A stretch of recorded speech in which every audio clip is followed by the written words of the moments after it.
There is no question that Michael Jackson was one of the greatest talents the world has ever known. That when he sang a song at the ripe old age of 8, he could make you feel like an experienced adult was squeezing your heart with his words. That the way he moved had the elegance of Fred Astaire and packed the punch of Muhammad Ali. That his music had an extra layer of inexplicable magic that didn't just make you want to dance, but actually made you believe that you could fly.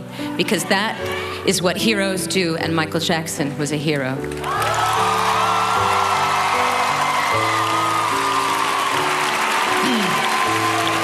He performed in soccer stadiums around the world. He sold hundreds of millions of records. He dined with prime ministers and presidents.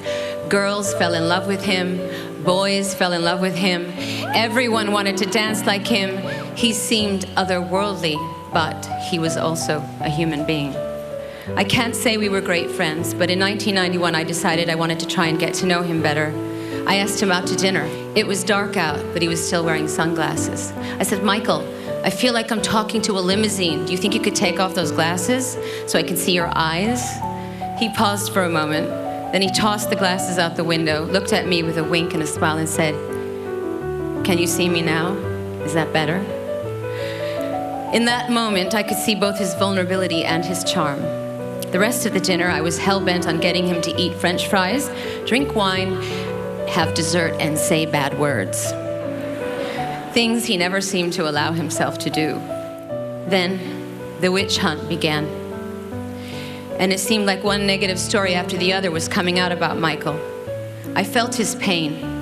I know what it's like to walk down the street and feel like the whole world is turned against you. I know what it's like to feel helpless and unable to defend yourself because the roar of the lynch mob is so loud that you are convinced your voice can never be heard. All I could think about in that moment was, I had abandoned him, that we had abandoned him, that we had allowed this magnificent creature that once set the world on fire to somehow slip through the cracks. While he was trying to build a family and rebuild his career, we were all busy passing judgment.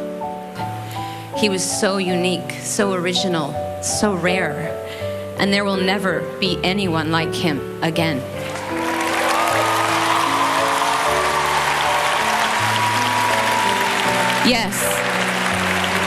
Yes, Michael Jackson was a human being, but damn it, he was a king.